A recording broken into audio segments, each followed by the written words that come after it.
poco en ese lugar. Ese lugar que es el de... a mí me pasó una vez la única vez que he ido a San Francisco, en Estados Unidos, estaba escribiendo un libro que no tiene nada que ver y no voy a hablar de eso, sobre una banda de motoristas negros, tipo Ángeles del Infierno, y entonces me acuerdo que íbamos a un pueblo yendo para Big Sur, y entonces si habéis estado en Estados Unidos sabéis que es como lo bueno que tiene mucho malo, pero lo bueno que tiene es como un plató, es como un decorado, porque piensas, no puede ser verdad, y lo es, porque llegas de pronto a un motel llamado Hawái, un martes a las 11 de la noche, que para ellos son como las 3 de la mañana aquí, y entonces lo primero que hace es ir a la habitación a ver si está la Biblia, ¿no? Y está allí, ¿no?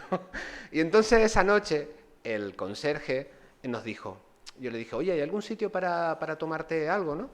Dice, bueno, hay un British pub y un sitio al que no queréis ir. ¿A qué sitio hubierais ido vosotros? Bueno, pues tiene que ver eso con, hay un camino, que la pregunta es esa realmente. Y Nuria yo creo que ha contado algo que para mí es muy importante. A mí no me interesan las respuestas, ¿no? Me interesa la potencia del misterio. Me interesa la potencia del misterio, ¿no? Me interesa que todas las puertas estén abiertas, ¿no? Me interesa la posibilidad de que algo pase. Me interesa una época en la que todas las respuestas no están, ¿no? En una época en la que ya no hay misterios. Prácticamente nos dicen a diario que los misterios ya no existen, ¿no? Basta con ir a Wikipedia, ¿no? O el último misterio es un misterio para tontos y tontas, que es que si en la Luna, que si otros planetas y demás, ¿no? Hay una frase maravillosa de que no hay un más allá, hay un más acá, y es verdad, ¿no?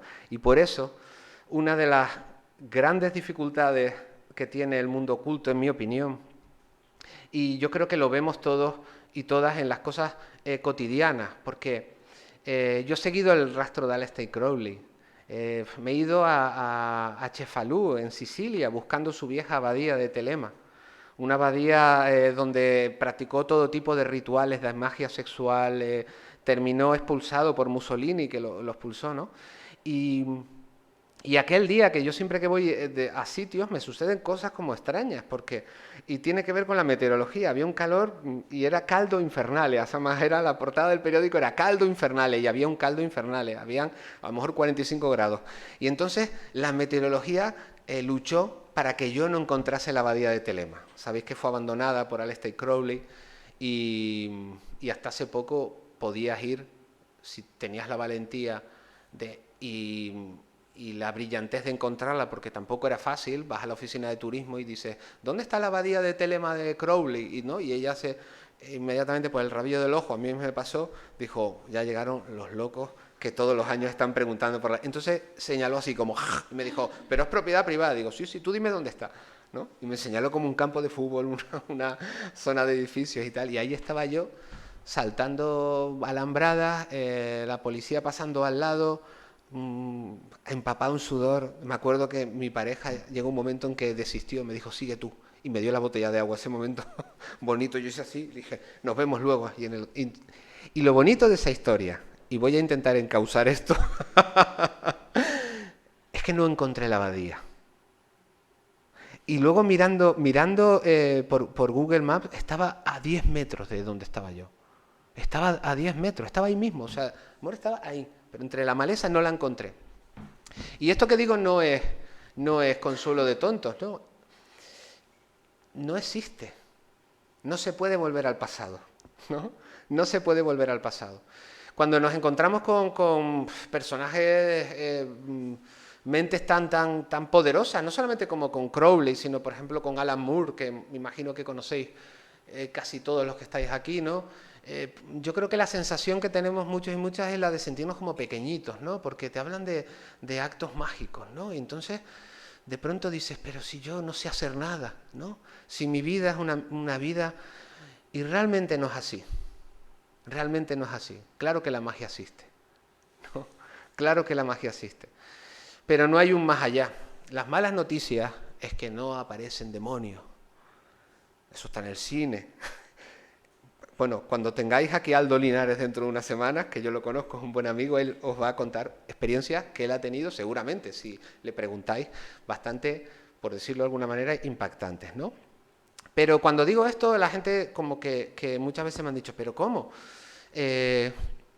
Pero existe la magia en las sincronicidades, existe la magia en el enamoramiento, existe la magia a cada minuto, a cada hora en las ciudades. En algo que a mí me interesa mucho, y lo suelo hacer muchísimo en Madrid, que es la ciudad en la que vivo, ¿no? Y muchos de los libros que he escrito, sobre todo en los últimos años, tienen que ver con eso, ¿no? Con el sentido de la memoria, con el sentido de la historia, de cómo hay fuerzas aparentemente ocultas que operan en el territorio, en la ciudad, ¿no? Y eso tiene un nombre y se llama psicogeografía, que viene a decir algo así como el poder que las emociones tienen sobre la geografía urbana, ¿no? Realmente cuando empiezas a contar, a compartir todo este tipo de cosas, ¿no? A mí me gusta, por ejemplo, poner como ejemplos que son muy accesibles, ¿no? Y yo creo que cuando tenemos la mente enfocada, suceden cosas, ¿no? Y eso lo vemos en el arte, lo vemos en la música, ¿no? Hay un momento en el que a todos creo que nos ha pasado, ¿no? Ese momento de, joder, rompes con tu ex y de pronto dices, me lo encontré 3 veces hoy, ¿no? ¿No? A todos nos ha pasado. Mira la gente sonriendo, en plan, yo no y tal. No, sí. ¿No? En plan, qué mala suerte porque salí y me la encontré 3 veces esa misma tarde, ¿no? Y de pronto, cuando esa persona deja de tener poder, desaparece. No la ves nunca más, ¿no? De alguna manera había un deseo inconsciente de que apareciera, ¿no? Bueno, voy a intentar reconducir esto a algo que para eso he venido. Alguien dijo una vez que el origen de la pintura, y esto es una cosa muy curiosa y muy bonita, ¿no? El origen de la pintura fue una sombra cercada por líneas. O sea, la primera vez que alguien dijo voy a representar esto en un cuadro, en una pintura, no representó lo que estaba viendo, representó las sombras que proyectaba esa persona, representó lo invisible, ¿no? Cuando Nuria me dijo, ven a Las Palmas, que hay un ciclo sobre arte y ocultismo, y realmente para mí, que he escrito sobre muchísimas cosas y sigo escribiendo sobre muchísimas cosas, para mí todo está conectado. Y hay una imagen que a mí me sirve, ya no es así porque todo ha cambiado un poco, ¿no? Pero que tiene que ver con los vestíbulos de los hoteles, ¿no? Realmente, a ver, realmente cuando vamos por ahí, o al menos a mí me pasa, estamos en hoteles, no en este caso, que estoy en un fabuloso hotel, pero en hoteles un poco cochambrosos, en pensiones, no hay vestíbulos, ¿no? Como las películas de espías, ¿no?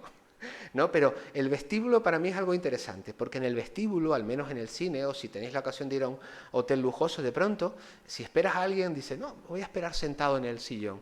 Y de pronto, al principio estás mirando como el reloj, pero de pronto dices, voy a observar lo que está pasando, ¿no? Y de pronto ves personas que entran, ves personas que salen, ves personas que están hablando de algo y tú no sabes lo que es, pero empiezas a fabular, ¿no? De pronto empiezas a establecer conexiones que no estaban, ¿no? Para mí eso tiene que ver con el arte, porque creo que, y con lo oculto, ¿no? Porque creo que no hay separación ninguna. Estamos hablando de la vida, ¿no? Los músicos lo saben perfectamente, ¿no? El momento en el que alguien empieza a cantar o a tocar, hay una milésima de segundo en la que cierra los ojos, ¿no? ¿No? Y si habéis ido a clases de meditación, si habéis ido a yoga, que tiene que ver con todo esto, es lo mismo, es exactamente lo mismo, ¿no? Esa mirada interior, ¿no? La magia, al fin y al cabo, es cambiar la percepción que tienes del mundo. Del mundo. Es la idea según la cual un árbol no es un árbol. Para ti puede ser, yo salgo ahora al parque de Santa Catalina y hay un árbol y se lo pregunto a cualquier paisano y me va a decir, bueno, sí, el árbol está bien. Pero de pronto yo lo miro con atención y ese árbol, por razones secretas para mí, se convierte en el árbol más hermoso que he visto en mi vida. Y seguramente, si os citase citas de ocultistas, de teósofos, de miembros de sociedades secretas, que podríamos hacerlo y estar durante horas y diríais, qué interesante, pero de pronto, cuando comprendéis, o al menos a mí me ha pasado, que el acto mágico está también en eso, ¿no? y que todos de alguna manera lo hemos vivido cuando nuestra atención está enfocada. Cuando nuestra atención está enfocada, suceden cosas. Vaya que sí suceden, ¿no? Sin percibirlas muchas veces, ¿no? Porque la tragedia que tenemos es que nunca somos conscientes de nuestro propio presente. Solamente pasado el presente lo podemos comprender. Los actos que suceden, que están pasando, solamente los podemos comprender, y lo peor de todo muchas veces, solamente los podemos vivir, ¿no?, cuando ya han pasado. Eso es una tragedia, ¿no? Eso del carpe diem, ¿no? Todas esas frases un poco baratas de la publicidad que están ahí, que vienen de ideas muy antiguas, ideas muy poderosas, ¿no? Hay un surrealista que a mí me encanta, que se llama Michel Leiris. Él le dice, él cuenta que de pronto él estaba en una escuela de derviches, ¿no?, de los que bailan en meditaciones y entran en trance, ¿no? Y de pronto un alumno habla con un maestro y le dice, me gustaría ver el rostro de Dios, ¿no? Le dice, me gustaría ver el rostro de Dios. Y entonces el maestro le dice, ¿puedes verlo si entras en ese templo abandonado, un templo ruinoso, y pasas una noche allí? Verás el rostro de Dios. Y entonces esa persona va allí, se queda toda la noche, y al día siguiente van a verlo y lo encuentran temblando, aterrorizado, en una esquina, y le preguntan, ¿viste el rostro de Dios? Y él dice, sí. ¿Y cómo era? Era yo. Era yo, ¿no? Hay una frase de Giordano Bruno en el año 1600, quemado en la hoguera por la Inquisición, a ver si la digo bien: Dios está más dentro de nosotros mismos de lo que nosotros mismos estamos dentro de nosotros mismos. Y es la verdad, o al menos yo por supuesto estoy hablando yo, y es como mi opinión, ¿no? Mi opinión. Pero, y mi madre, por ejemplo, ¿no? Mi madre siempre se ríe porque dice, me has citado otra vez en una de tus charlas, ¿no? Mi madre es una persona, una gran persona, por supuesto, bellísima persona, pero es ultracatólica, ¿no? Y entonces mi madre, además, ya pasa de hablar conmigo de estas cosas, porque es peor, ¿no? Porque no, yo le intento explicar, digo, bueno, yo soy creyente, mamá, yo soy creyente, a pesar de lo que ves, soy creyente, ¿no? Pero un Dios me parece poco, o sea, ¿cómo un Dios? Y, ¿no? y entonces mi madre me ha regalado Biblias comentadas, y me parecen maravillosas, ¿no? Y las leo, digo, qué maravilloso. Pero pudo haber reinado Simón el Mago, que tuvo muchísimos adeptos, pero de pronto San Pedro, ¿no?, se enfrentó a él. Está el cuadro ese en el que Simón el Mago cae. Y cuando ves ese tipo de cosas, yo se lo explico a mi madre, y mi madre, bueno, eso se lo estás inventando. Digo, no, mamá, no es así. Simón el Mago, ¿sabéis qué cuadro es, no? Me imagino. San Pedro, hay un cuadro, no me acuerdo de quién, ¿no? Pero está San Pedro, y entonces San Pedro hace caer a Simón el Mago. Realmente es una metáfora, claro. Alan Moore, ¿sabéis que Alan Moore, él cuando cumplió los 40 años, se autonombró mago? Se autonombró mago y dijo que iba a adorar a un dios llamado Glicon, ¿no?, que es lo que él hace. Y entonces hubo un cachondeo generalizado porque de pronto Glicon existió en la época griega, y decían, era un fraude, Glicon era una marioneta, Glicon era una serpiente, ¿no? Y entonces de lejos, proyectando la voz, imaginaos cómo era entonces todo, ¿no? Los actos eran multitudinarios, pero no había megafonía, obviamente, ¿no? Había que proyectar, había que utilizar las capacidades escénicas para asombrar. Y de ahí viene el mundo de las máscaras, por ejemplo, ¿no? Cuando de pronto entraba alguien en un lateral, si esa persona iba a representar era malvado, tenía que representarlo con una máscara malvada. Tú sabías perfectamente que esa persona que entraba era el malo, ¿no? Y de pronto, en mitad de la noche, jugando con el fuego, jugando con la luz, jugando con la noche precisamente, aparecía a lo lejos una serpiente, ¿no?, que supuestamente hablaba, ¿no? ¿Qué pasa con el cuadro ese de San Pedro y Simón el Mago? Que era un ilusionista. Y que lo que hizo San Pedro era revelar ante todos los trucos que estaba utilizando. No hay nada peor de un mago. Si vais al ilusionismo, el mentalismo, ningún mago te va a decir cómo hace los trucos, ¿no? No hay nada peor que de pronto que sepas cómo lo está haciendo. Pues de pronto a Simón el Mago fue fue humillado de esa manera. Ese es el origen de las cosas, ¿no? Ese es el origen de las cosas. Hay un documental maravilloso de Herzog, ¿no? Que es en una cueva, ¿no? Y de pronto va iluminando las pinturas rupestres, ¿no? Hay como muchas teorías, porque de pronto, ¿qué representaban las pinturas rupestres? ¿No? Porque decían, son actos mágicos de alguna manera, actos de encantamiento. En el fondo, sucede más o menos parecido en la vida cotidiana. Yo lo veo en las calles, en las ciudades. Yo cuando voy paseando por Madrid, la inmensa mayoría de las calles que yo atravieso no son la Gran Vía, la Puerta del Sol, la calle Segovia, no. Yo estoy atravesando el Madrid bombardeado, el lugar en el que murió una determinada persona, el lugar donde están túneles, pasadizos, el subsuelo. Y podéis llenar esos tipos de lugares con otros. El lugar en el que yo viví algo maravilloso. O volviendo a las historias de novios y rupturas, que es una putada, porque de pronto vas a un sitio que está genial, rompes con una persona, parezco aquí como que estoy como en ese momento, pero no lo estoy, no, estoy escuchándome y digo, no me reconozco, pero...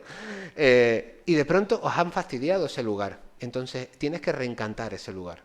¿Y cómo lo reencantas? Llenándolo de un nuevo contenido, ¿no?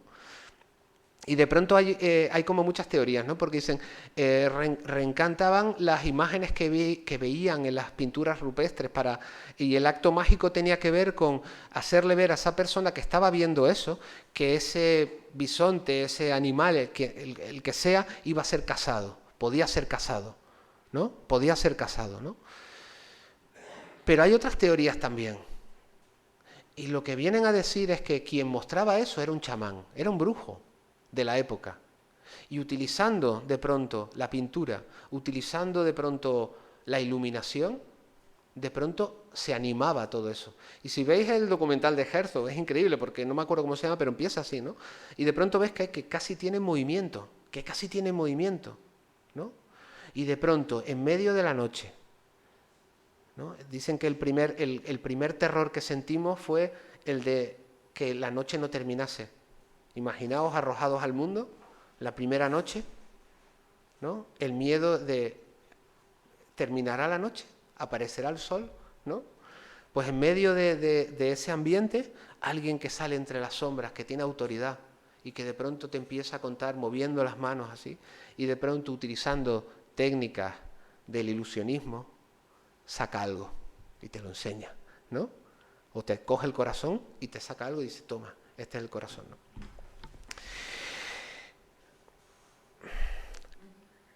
Qué bonito, ¿no? Bueno, ¿qué tiene que ver eso con lo que hemos venido a hablar? Bueno, tiene que ver con todo, ¿no? Tiene que ver con todo. Y también con algo que creo que la magia, el mundo del arte, el mundo oculto, y es algo que a mí me persigue de hace muchísimo tiempo, ¿no? Que es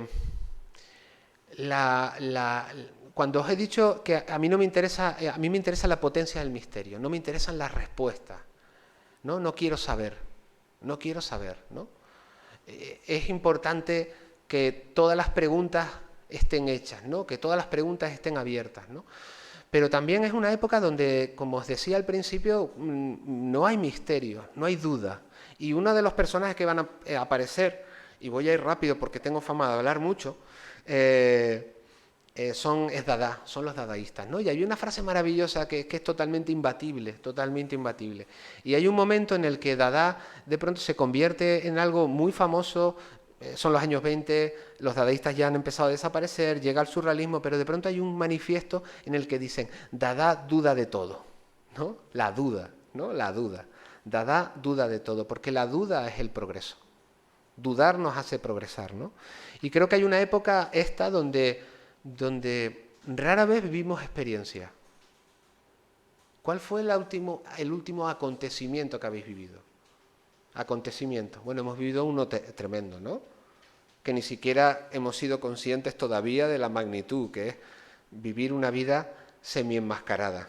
Y a mí era curioso porque yo, ¿sabéis que publiqué el libro en otoño del 2019 y 4 meses y es un libro sobre máscaras y enmascarados? Y entonces 4 meses después estábamos todos enmascarados, ¿no? Y entonces la gente me escribía, me decía, ¿estarás contento ahora? ¿No? Y era algo curioso porque las lecciones son este tipo de cosas, ¿no? La fantasía siempre funciona mejor que la realidad, ¿no? Sartre dijo una frase maravillosa, dijo, toda la vida luché por un mundo en el que no me hubiera gustado haber vivido, ¿no? Eh, y nos pasó, o al menos a mí me pasó, que fue algo curioso, porque de pronto yo me levanté un día y era un mundo semi-enmascarado, y de pronto nos costaba eh, comunicarnos, porque el rostro de pronto estaba mutilado. Incluso a mí me pasó algo curioso, y era que de pronto personas que me caían fatal, porque me las tenía que encontrar en el barrio, ¿sabes? Pero de pronto me saludaban y les veía nada más que los ojos, y de pronto había algo nuevo ahí, ¿no? Incluso amigos míos me dijeron, oye, ¿no? Tiene que ver con el erotismo, ¿no? El mostrar y el no mostrar, ¿no? El encantamiento terminó cuando las máscaras cayeron, ¿no? Pero tiene que ver con eso, con las experiencias, con los acontecimientos, ¿no? Virginia Woolf, hay un libro de Virginia Woolf que se llama Mr. Bennett y Mrs. Brown, y ella de pronto, yo cuando lo estaba leyendo, de pronto digo, pero, y esto es una novela, ¿no? Pero de pronto en la novela dice, en diciembre de 1910 cambió el carácter humano. En diciembre de 1910, yo me acuerdo que estaba leyendo y digo, ¿qué pasó? Digo, no, la Primera Guerra Mundial, no 1910, ¿qué pasó en 1910? Me fui incluso a Wikipedia, digo, diciembre de 1910, la guerra, no sé, el desembarco, digo. Y de pronto ella lo explica luego, y lo explica de forma maravillosa, ¿no? Dice, no digo que un día salimos como se sale a un jardín y vimos que el rosal había florecido o que la gallina había puesto un huevo.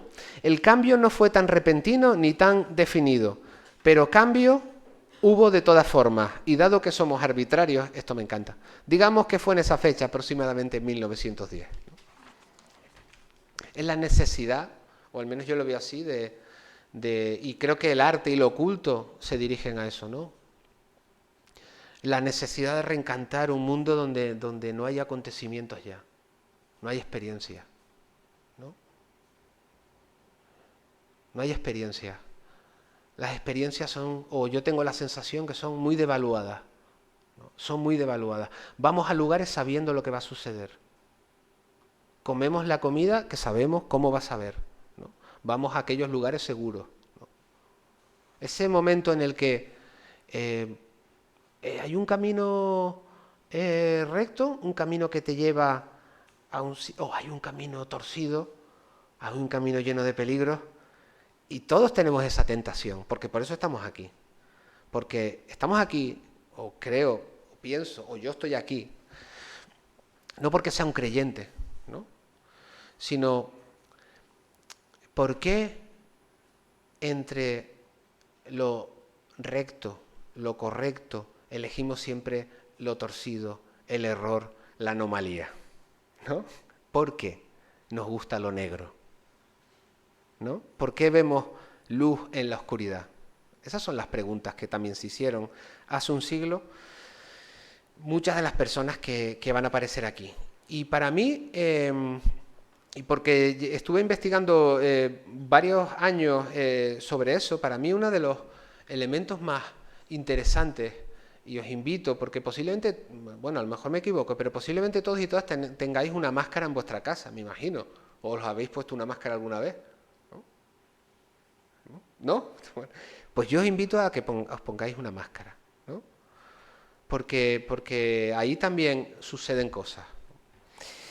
Y la máscara es curioso porque cuando estuve mirando la definición de máscara, de mask, que probablemente venga del mundo árabe, de mashkara, de mashara, que significa transformar, convertirse, falsear, hacerse pasar por animal o monstruo.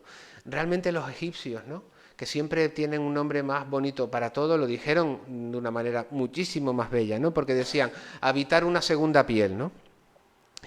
Y os voy a poner un vídeo. Os voy a poner un vídeo que dura 2 minutos y poco. Si logro vencer al Mac, porque menos mal que está Paco, que es el que lleva esto aquí. Y a ver, debería ser aquí, ¿no? Y ya sé cómo se le da el play, vale. Hay un momento, yo creo que vivimos en esa época, después de una pandemia, en el que hay ciertos paralelismos con periodos históricos donde el arte, la vanguardia, ¿no? Estuvo muy vinculado con el mundo oculto. A mí si me dijeran, ¿en qué época te gustaría haber vivido, ¿no? Yo diría, en la época de entreguerras. Me hubiera gustado tener como 20 años, ¿no? En Berlín en 1920 más o menos. 1920, para luego llegar, sabiendo lo que iba a pasar, en el 33-34, abandonar Berlín, irme a otro lado, y por supuesto ir a España, vivir los primeros días de la guerra civil, la revolución, pero luego cuando ya, como tengo esa información, pirarme.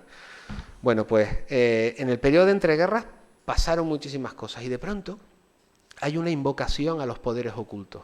Y hay una historia que yo creo que hasta hace muy pocos años era muy poco contada, como lamentablemente es así en casi todo, ¿no?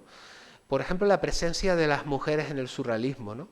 Las presencias de las mujeres en Dada, en los movimientos de entreguerras.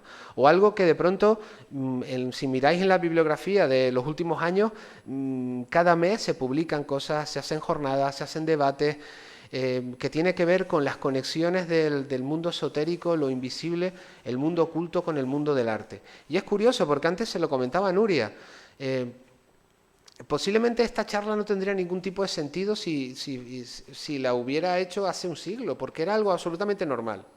Era algo absolutamente normal que si tú vivías en Madrid, en Barcelona, en Las Palmas, en 1920 o 1925, y fueras una persona con, yo qué sé, pues con un poco de inquietud, pues posiblemente hubiera sido teósofo, hubiera sido masón, posiblemente hubiera sido una persona bastante ilustrada, ¿no? Y vivimos en esta época un poco donde estamos atrofiados, ¿no? Y yo creo que la inmensísima mayoría de los autores de arte contemporáneo actuales son parte de esa tradición. Y de pronto la que vamos a ver es un vídeo que seguramente a lo mejor muchos y muchas lo conocéis, a mí me impactó muchísimo, y es Mary Winman, que es como la creadora casi de la danza contemporánea. De pronto hay una dimensión de ella, que es la dimensión conocida, en el que ella es inspiradora de la danza contemporánea, pero de pronto Mary Winman, cuando empiezas a investigar sobre ella, Mary Winman está metida, y muy metida, en el mundo de las sociedades secretas, en el mundo del ocultismo, ¿no? Y de pronto, a principios de los años 20, hace una danza, que es la que os voy a... Son las únicas imágenes que yo sepa existen de Mary Winman, en el que se llama la danza de la bruja. Es mucho más aterrador que esto, porque aquí hay sonidos de percusión, pero cuando ella lo representó, era sin música.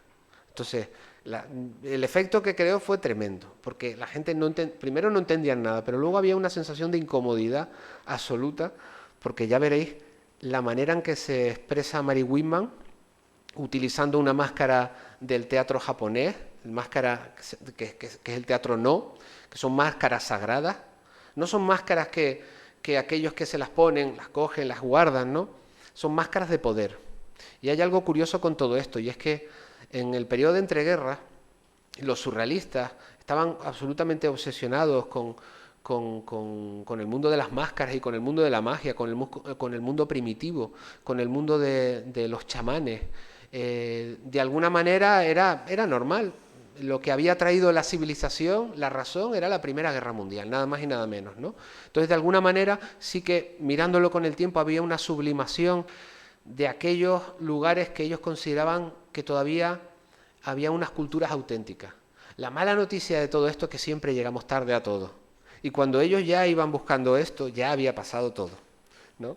Pero entre las máscaras que ellos coleccionaron, que estaban fascinados con las máscaras centroafricanas, estaban las máscaras de los Yupik y de los Inuit, que son las tribus indígenas de Alaska, los mal llamados esquimales, ¿no? Y estaban como locos en busca de esas máscaras. ¿Y por qué les fascinaban tanto, no? Yo tuve la oportunidad de conseguir máscaras de ese tipo que se exhibieron en la exposición en Barcelona, porque no se parecen a nada. Y vas en 1920 a esos poblados, si veis las fotos son realmente increíbles, porque era el último lugar donde había ido el hombre blanco, el último lugar. Y veías todavía, ¿no?, esos caminos, esos poblados todavía con los tótems hacia arriba, ¿no? Pero ellos no comprendían una cosa, y era que les advertían, les decían, esta máscara tiene poder. El mascarero la crea con una finalidad, pero esa máscara no está pensada para que la tengas en el salón de tu casa, ¿no? Esa máscara tiene fuerza, tiene poder, ¿no? Y en el teatro no japonés, que es la máscara que tiene Mary Whitman aquí, eh, también es de esa manera, ¿no? A ver.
A mí me parece impresionante y eso que se ve mal, ¿no? No se ve, pero es la única grabación que yo sepa. Y ahora tengo que vencer al Mac para poder poner imágenes, pero ahora ya no me acuerdo que me... Ah, la mano sí, ¿cómo es? Los cuatro dedos para arriba. Es una frase bastante enigmática esa. A ver, los cuatro... Clic. Bueno, aquí la tenéis, a ella, ¿no?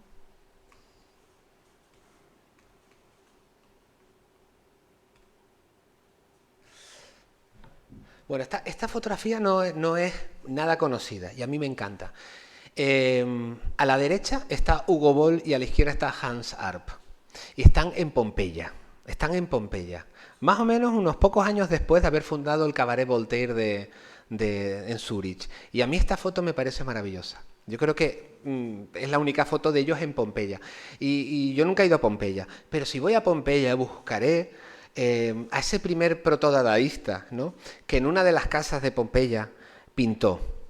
Se llama la Vía Staviana, y pintó Numa Pablins. Numa Pablins debía ser un paisano suyo.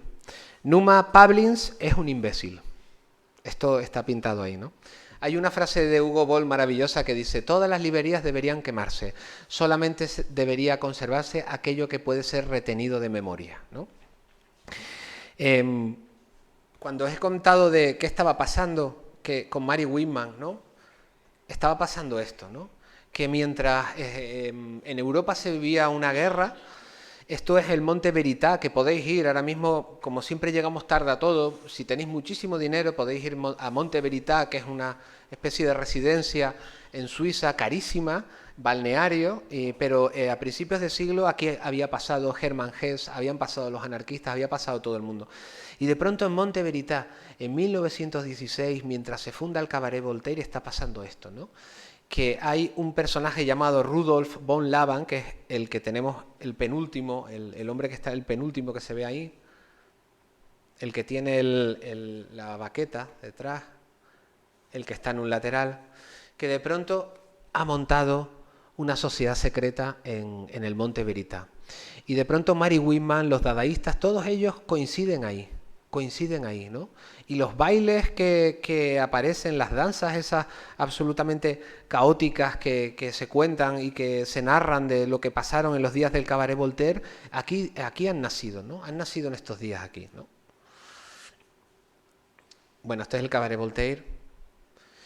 Y hay un momento, y ya con esto voy a ir terminando, ¿no? Pero hay una descripción que es maravillosa y es curioso porque realmente si buscáis las máscaras originales que fueron hechas por Marcel Janco de Dada, no existen. O sea, no hay originales. No hay originales. Yo las busqué por medio mundo. No hay originales, no hay réplicas. ¿Y por qué? ¿No? Porque no les daban ningún tipo de importancia. Hay un dibujo en el que aparece representado el Cabaret Voltaire y ¿sabéis cómo era aquello? Era como un concierto punk. La gente del público, podían subir al escenario, podías tocar, podías interactuar. ¿Sabéis eso maravilloso que mientras se funda el Cabaret Voltaire está Lenin en Zúrich y vive en la misma calle donde está el Cabaret Voltaire, ¿no? En la misma calle. Hay un libro maravilloso que se llama Lenin Dada, que a mí me encanta, si lo podéis conseguir, porque fantasea con eso. O sea, es un ensayo, pero fantasea con eso. De hecho, aparecen unas fotografías de Lenin con unas pelucas disfrazadas, donde hay unas crónicas en el que supuestamente en los primeros días aparecieron varios rusos, entonces se pone a fabular con eso. Bueno, pero hay un momento increíble y es cuando esta foto, que yo creo que es la única, es una foto preparada, ¿no? Es una foto preparada. Y está Sophie Tauber, una de las dadaístas, con una de esas máscaras, ¿no? Y las máscaras estaban colgadas en las paredes y por eso han desaparecido, se destruyeron, no tenían ningún tipo de importancia. Esa lección del arte contemporáneo, ¿no? Antes no valían nada y ahora de pronto imaginaos que se descubre una máscara original del Cabaret Voltaire, ¿no? Además, estaban hechas de papel maché, estaban pensadas para ser destruidas. Pero hay algo que para mí es importante y que tiene que ver con lo oculto, con esas fuerzas secretas que funcionan, ¿no? Y que operan en el mundo del arte. Hay un libro de Hugo Boll maravilloso, que son sus memorias, que se llama La huida del tiempo. Y es curioso porque además él, el fundador de Dada, todos ellos mueren muy jóvenes, la mayoría de ellos, ¿no? Pero Hugo Boll creo que no llegó ni a los 30 años, creo que fallece en 1927. Y hay un momento, él que realmente es el que crea Dada, la anarquía de Dada, y de pronto en los últimos años hay una imagen preciosa de él, se retira de todo, le escriben diciendo, oye, en París eres famoso, ven aquí, y a él no le interesa nada de eso, ¿no? Y de pronto en La huida del tiempo narra cómo queda con Hermann Hesse y se bañan juntos en el río, ¿no? Y hay un momento de piedad maravillosa. Y es que de pronto su pareja, Amy Hennings, fundadora también de Dada, está desesperada porque le han dicho que tiene un cáncer, Hugo Boll, y va a fallecer. Y entonces él, desesperado, él, el fundador de Dada, le dice, creo que hay un agua milagrosa en Lourdes. ¿Puedes ir a por un poco de agua a ver si me curo? Y fueron. Y por supuesto no se curó, ¿no? Ese momento de humano, demasiado humano, que haces, al menos a mí me pasa, haces amar más a tus héroes, de alguna manera, ¿no? Pero hay un momento que Hugo Boll cuenta, el momento en el que llega Marcel Janco con una serie de máscaras como estas y las empieza a repartir, días antes de inaugurar el Cabaret Voltaire, y de pronto se las ponen y se quedan absolutamente aterrorizados, porque son las máscaras las que les dictan el baile. Y os voy a leer lo que escribe. Dice, la máscara no solo exigía un disfraz, dictaba también una determinada mímica patética que rayaba en la locura.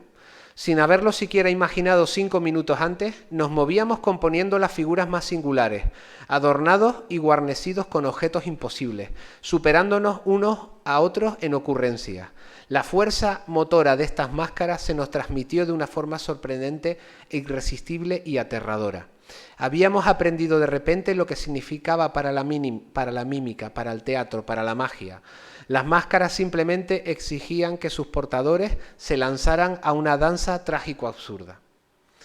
Poneos una máscara, ¿no? Y veréis que algo pasa, ¿no? Este es el grandioso momento en el que Hugo Boll lo enfundan, a Tristan Tzara, perdón, bueno, es Hugo Boll realmente. Hugo Boll lo enfundan lo llaman el obispo mágico.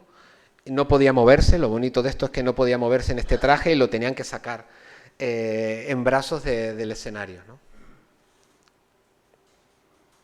Estas son las máscaras, las reproducciones de las máscaras de Marcel Janco, ¿no?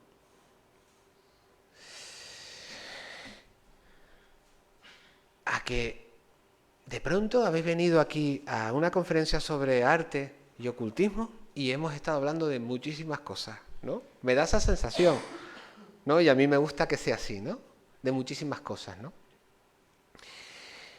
Hay una cosa que siempre cuento y es que el mundo del arte, el mundo de la literatura, en la que estoy, en la que estáis, porque si no, no estaríais aquí, eh, creo que yo tengo la sensación que se da demasiada importancia a todo, ¿no?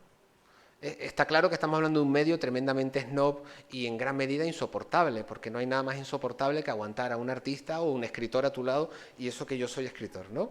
Eso de, ¿no? Los reportajes del verano, el lugar donde escribe, que esto es mentira, el lugar donde escribe no sé quién, entonces ves una ventana que es un mundo inexistente, una ventana, por supuesto, un piso enorme, ¿no? Y entonces mirando al mar, por supuesto a pie de playa, sacas ¿no? Y hay una especie de cortinita así, que agita en una máquina de escribir antigua, ¿no? No existe. Se escribe en lugares inmundos, pequeños, precarios, como se puede, ¿no? Y cuando se puede, ¿no? Pero para mí no tiene ningún tipo de importancia, ¿no? No tiene ningún tipo de importancia todo esto, ¿no? Y, pero al mismo tiempo tiene toda la importancia, porque todo lo que estamos contando, lo que os decía al principio del origen de la pintura, de un hombre, de la sombra de una persona cercada por líneas, de la utilización de recursos mágicos para el asombro, porque se trataba de eso, la utilización de recursos mágicos para el asombro, ¿no? Tienen que ver con algo que lleva sucediendo siempre. Lleva sucediendo siempre, desde el principio de los tiempos. Y no tiene ningún tipo de importancia y al mismo tiempo tiene toda la importancia del mundo. Porque fijaos que estamos aquí todos reunidos y es un poco tirano esto, porque yo estoy en una mesa y vosotros estáis como en filas, así como si fuéramos en el autobús y en la guagua. Y lo ideal y como realmente sucedían este tipo de cosas era en mitad de la noche, con una hoguera, un fuego, y hay un momento, y por eso es el respeto para mí que merece todo esto, ¿no? Porque estamos hablando de algo que no tiene ningún tipo de importancia y al mismo tiempo es una tradición gloriosa. Es el arte de contar historia. Es la magia realmente. Es el arte de transformar la manera en que tú percibes el mundo, ¿no? Y eso cuando comienza, cuando de pronto alguien alrededor de una hoguera, en mitad de la noche, quiero pensar que no hace mucho frío, no hace mucho calor, de pronto una persona se levanta y dice, os voy a contar una historia, ¿no? ¿Qué habéis pensado? ¿Qué es esta caja roja que tiene aquí? ¿No? Y aquí están pensando, ¿y qué es eso? ¿No?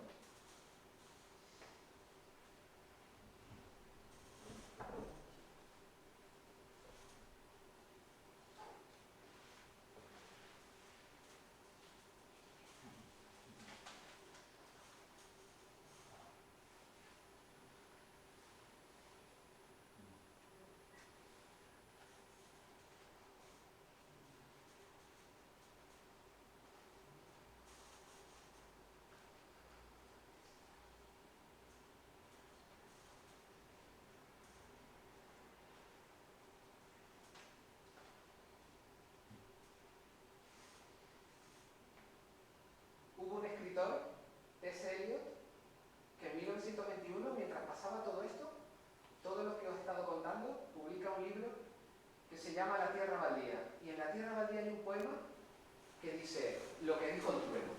Y lo que viene a decir es que en las expediciones antárticas, las fotos de Shackleton, de pronto, él dice que hay una cosa que pasa siempre, y en el poema, en lo que dijo el trueno, dice, cuando te miro, cuando os miro caminando entre la nieve, veo a dos personas, pero si me fijo un poco más, veo a un tercero que camina al lado siempre. Y dice, un tercero encapuchado. En las crónicas de las expediciones antárticas es frecuente que suceda un efecto en aquellos que están en medio de desiertos blancos, de pronto tienen la sensación de que hay una persona que les acompaña. Y esa persona siempre es descrita como un ser encapuchado.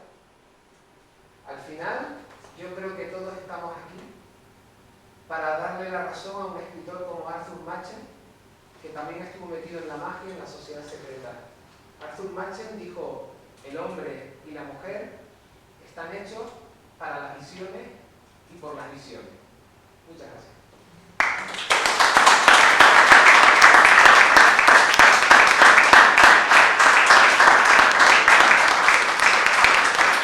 Me lo he quitado porque daba mucho calor, me lo he quitado muy rápido, como habéis visto.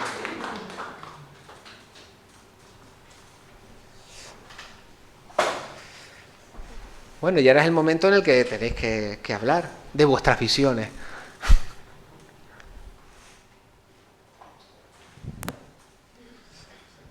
¿Qué tal? Ah, buena. ¿Qué tal? No te había reconocido. Contra, me cago en 10. ¿Qué tal, Mariano? Ah, vale, ahí, perdón. Creo que conoces una pintora que se llama Georgiana Houghton. Me estaban hablando antes de ella. Ah, vale. Pero No la conocía, que es... Bueno, es la anécdota fue que espiritista, ¿no? nació en Las Palmas, en la colonia británica, de padres británicos en 1840 y pico. Bueno, pues la cuento yo, porque te iba a preguntar, pero al final me largo yo la conferencia 2 y luego les paso la cuenta, ¿no? Nació en Las Palmas en 1840 y pico, creo. Su familia bien asentada, su hermano fue fundador del gabinete literario, ¿no? Y se fue a vivir a Londres, allí se convirtió al espiritismo y entonces hacía cuadros que decía que eran cuadros abstractos modernos, porque la abstracción es una cosa de siempre, pero estamos hablando de pintura moderna, y además la expuso en galerías con un fracaso comercial estrepitoso, que decía que le eran dictados por espíritus como Fra Angelico, a lo mejor no era Fra Angelico, ¿no? Pero grandes artistas, ¿no? Y bueno, la anécdota es que nació aquí, pero lo que yo le seguía la pista hace tiempo es anterior a Kandinsky, claro, ya, como Hilda von Klint. Sí. Y en la última Bienal de Venecia me alegré porque la han reivindicado ya, ¿no? Bueno, va a haber aquí, ¿no? Va a haber... Sí, va a haber una colectiva, no quería decirlo, pero no sabía si... Total, que iba a hacerte una pregunta y me he metido un rollo, pero bueno. No.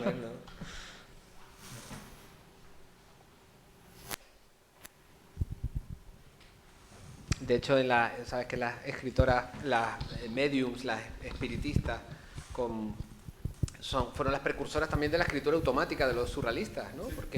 Y ahora empiezan a ser reivindicadas de esa manera, ahora, ¿no? Y fueron ellas las primeras, ¿no? Las que escribían en trances mediúmnicos, muy parecidos a los que tenía Robert Desnos, por ejemplo, cuando él se ponía dentro de los bares, ¿no? Y las crónicas era que incluso dándole codazos, él entraba como en trance, ¿no? Y empezaba a dictar cosas, ¿no? Y está la famosa foto esa de todos ellos prestando atención, que es maravillosa, ¿no? Y alguien tomando notas y Robert Desnos allí, ¿no? Hablando, ¿no? Es que, fíjate que con el tiempo todo vuelve un poco a su lugar, porque todo este tipo de lo que estás comentando, las cosas que yo he podido decir, ¿no? Porque nada más y nada menos que estaba hablando de Dada, que es como el arte contemporáneo, o sea, es algo evidente, o sea, las conexiones con lo, no sé si decirlo, con lo oculto, porque es una especie de cajón desastre, pero son más que evidentes. Es que no hace falta ni decirlas. Y si vamos ya con Malevich, si vamos ya con Kandinsky, con toda la teoría de los colores, que viene de la teosofía, viene de... es que estaba ahí, ¿no? Pero por eso me interesa la imagen del vestíbulo, o incluso de William Burroughs cuando hablaba de la intersona, ¿no? Que él dice que estaba en la casa de Allen Ginsberg y de pronto se asoma a la ventana, está en Nueva York y ve esos pisos característicos de Nueva York con las escaleras de incendios y ve que una persona enfrente del edificio, una persona que no conoce, sale de la ventana y pasa al otro edificio trepando, ¿no?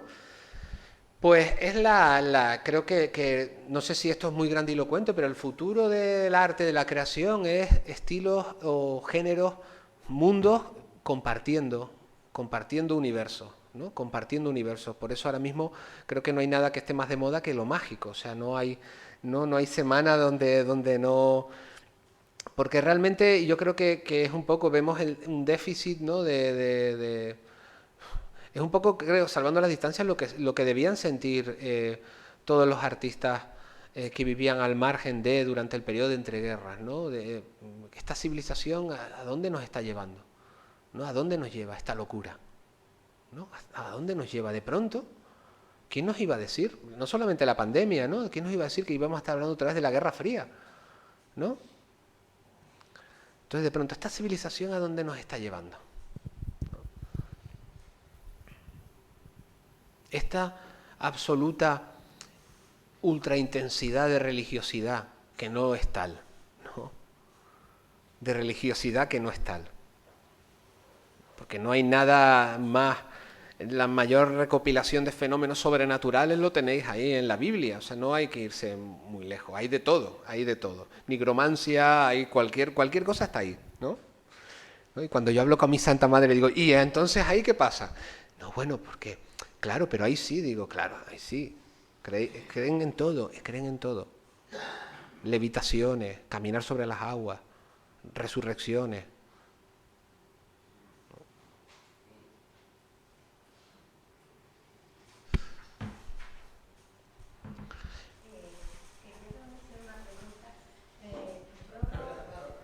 Bueno, me interesa un concepto que no lo he estudiado mucho, pero es la geomancia. Siempre ocurre lo mismo en los mismos sitios o algo por el estilo. No sé si eso es así. Claro, yo he hablado de la psicogeografía un poco, ¿no? Sí. Que tiene que ver con el aspecto emocional que Sí. produce determinados lugares por distintas causas, Sí, pueden que ser. muchas causas. Bueno, puede y haber. porque están ahí, y yo en Madrid, por ejemplo, yo lo veo. Hay calles que es inevitable, pasan los siglos y son iguales. Siguen con los mismos negocios, vamos. La misma carga de negatividad o de lo contrario, pero hay lugares en que experimentamos eso, que por mucho cambio el territorio está ahí, ¿no? Dictándonos ahí y eso es curioso, ¿no? Porque todos lo hemos experimentado. Hay lugares en los que por distintas razones nos causan más desasosiego, ¿no? Y otros todo lo contrario. Y cuando empiezas a investigar de por qué, ¿no? Empiezas a descubrir ahí pues, una serie de cosas que a lo mejor, no digo que la razón, porque entonces volvemos a buscar las respuestas como cerradas, no la posibilidad de que sea por eso. A mí me encanta, cuando digo del misterio es porque, yo qué sé, hay por ejemplo, compañeros escritores que a lo mejor yo no tengo mucha sintonía, como Javier Sierra, por ejemplo, que es un buen amigo. Pero él y yo he tenido la oportunidad de un par de veces estar hablando mucho tiempo con él y coincidimos en lo mismo. Porque no es un creyente, es como el misterio. Y el misterio es una potencia de progreso. La necesidad de que todos los misterios se mantengan abiertos ahí, ¿no? Vivimos absolutamente obsesionados con la necesidad de tener respuestas para todo.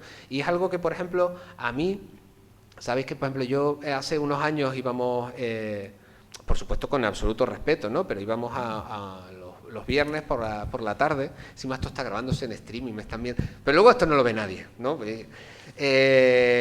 Pero que eran prácticas de mediums, o sea, pero eran mediums de tradición católica, bueno, cristiana, ¿no? Católica pero cristiana, ¿no? Como es más o menos la tradición espírita en España, más o menos, sobre todo en Madrid. En Barcelona fue distinto, ¿no?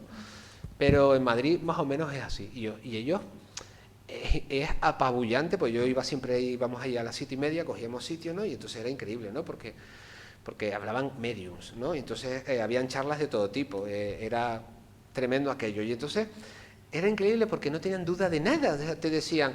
Hubo un momento bastante aterrador que yo les pregunté, pero ¿cómo? ¿Ha dicho que cuando fallecemos, en el más allá, seguimos trabajando? Dice, sí. Digo, ¿cómo? Digo, entonces decían, sí, dice, no te creas que luego tal, te sigues trabajando. Digo, trabajando. O sea, yo qué sé, pues te decían sin pestañear, pues cuando falleces, si te han cortado un brazo, te crece el brazo y te lo arregla el Hospital de Los Ángeles. Se llama así, el Hospital de Los Ángeles te lo arregla, ¿no? Entonces, como esa... ¿Lo público o privado? Lo público o privado. Que yo creo que es lo que a mí, por ejemplo, que en muchísimas de las cosas que escribo, muchísimas de las cosas que se publican en La Felguera, en La Gente Provocadora, y muchas más cosas, tienen que ver con todo esto, ¿no? Pero en el fondo no hay nada que me interese menos que las ciencias ocultas, que la parapsicología, ese complejo que hay porque no somos ciencia y hay que demostrarlo, ¿no? Hay que demostrarlo. Es que existió, es que es verdad, pero es que es verdad y yo ¿para qué quiero saber que es verdad?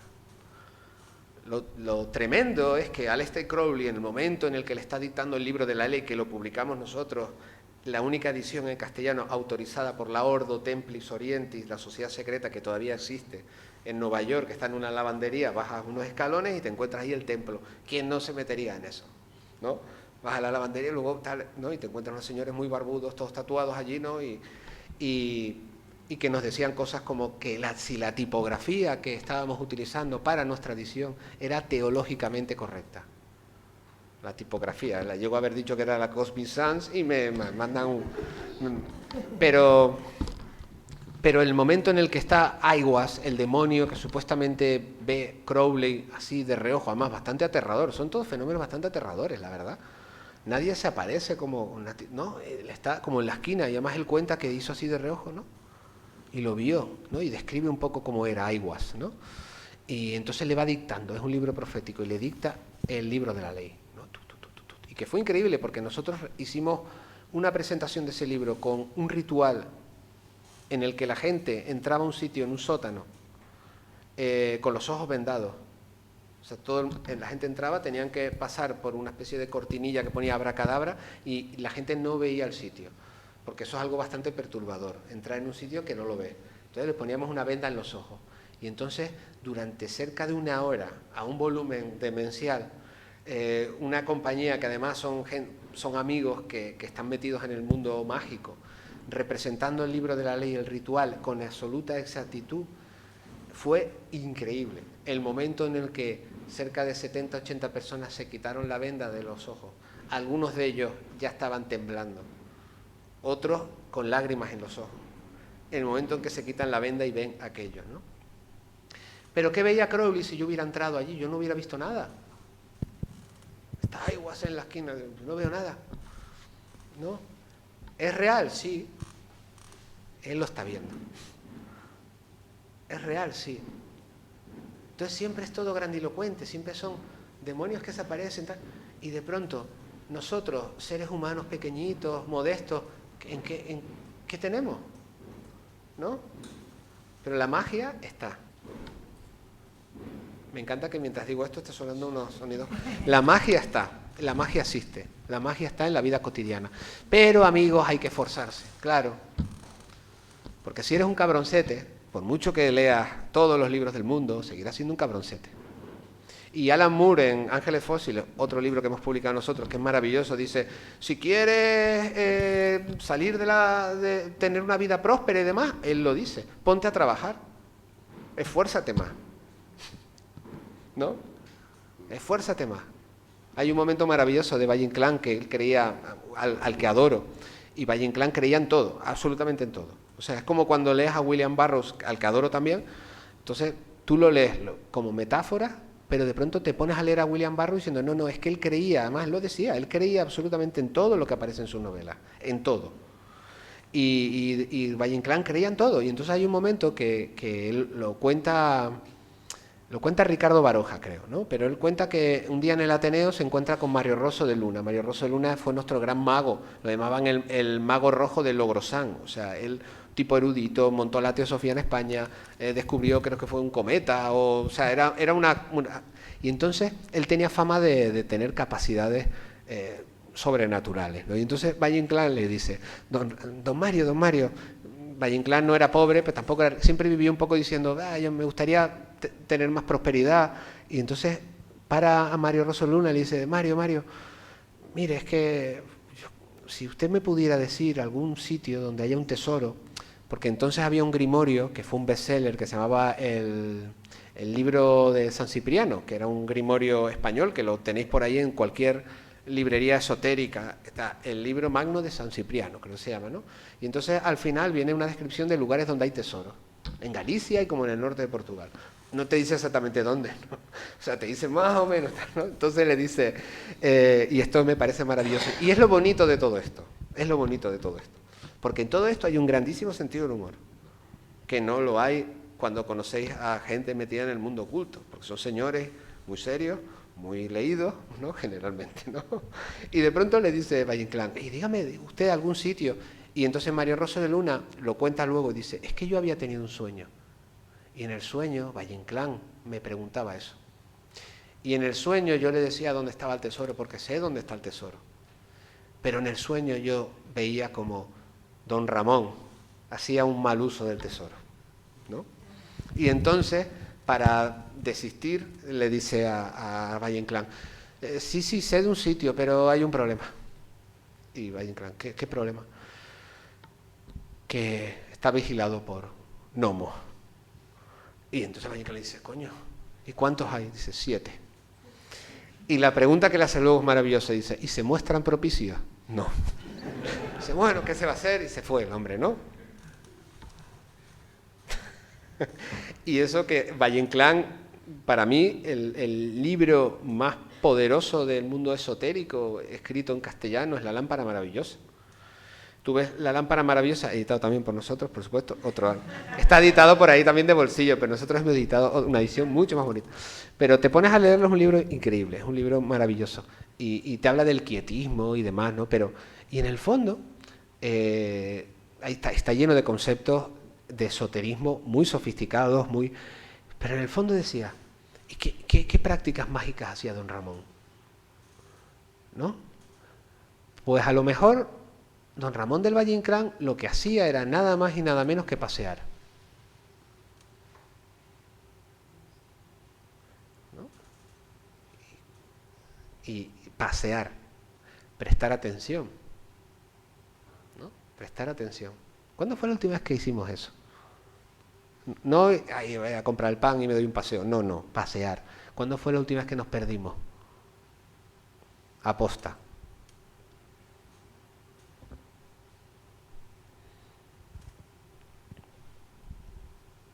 Bueno, ¿alguna pregunta más? No podemos terminar de esta manera, ¿sí?